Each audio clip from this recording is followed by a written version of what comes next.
Now people say Swachh Bharat. What difference, Swachh Bharat? It has, you'll take a picture of a nala. You'll take a picture of a garbage heap. Of course there is. For every one picture you take, I'll take 5. But when was the last time, since Mahatma Gandhi, that a completely non-political issue like this was put on the public agenda? When was it? Gandhiji was the last person. He was fanatical.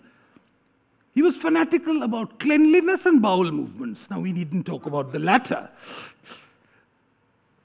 But for him, politics was not merely about governance. It was how the civic public institutions of India, without aid from the government, maybe with some, but not necessarily, can actually. Then we come to the question of yoga. These days, I sit on a committee which decides on awards. One of the curious features I've noticed is every single yoga teacher applies for them to think that they should get a public award. Now that's carrying things a bit too far. But what has happened, and yoga I think is merely symptomatic of this feature, is that there is a recognition in India that indigenous institutions, indigenous cultural facets, which we decried and which we were a little squeamish about, which we were a little embarrassed, we don't eat beef, but we don't want to say it publicly when we're on a thing. Oh, no, give me chicken, it's for health reasons. That sort of attitude.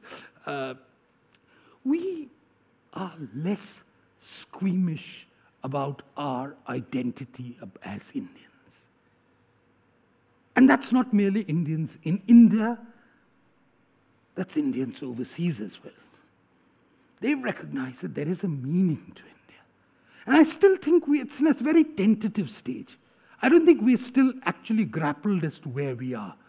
We feel proud, okay, we're sending someone to Mars, or we're sending someone to the moon, or whatever. We do lots of things like that. It's a little more than that. It's trying to extricate the soul from the burden of a colonial existence which had been there for 1,000 years. And that's, it's a very damning sort of thing. It really destroys you. It eats into your vitals. And that's what has happened, is that again, here too, we've started reversing that tide. We haven't succeeded. There's lots to go. There's lots. We've still got to recover our history. We've still got to recover our culture. We've got to accept the fact that the past is not always necessarily good, but we have to have that enlightenment to be able to say that this is desirable and this is not. In other words, have that enormous self-confidence to be able to address those questions. And I think we are gradually getting this. There are 2 types of discourses I've noticed, particularly when I'm talking to younger people. There's one who talk about postmodernism, they talk about post-feminism, and there's a complete carbon copy of the type of rhetoric, concerns which are there in the West. It's absolutely, there's no difference. I mean, just maybe the color of the skin is different, maybe the settings are a little different, but it's exactly the same. But there's another discourse which is happening. But it's still a little hesitant. I must confess that. It's still a little hesitant. But it's this attempt to recover yourself, to rediscover yourself. And I think what the political environment has done is that it's given you that space. It's given you the broad architecture to be able to try and undertake this voyage of self-discovery. How much we can do it, how much we can undertake that thing, how much we can succeed, that depends on us.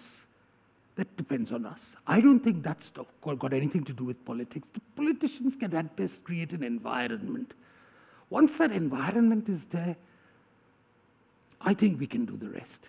So that's what I feel about the larger non-political, political dimensions of this election. Of course, none of this will get discussed when the actual elections come about. That'll be a bit more bass, that'll be a bit more shrill, that'll be a louder. But somewhere underneath it, if people just remember that, I think that'll be quite instructive. Thank you very much.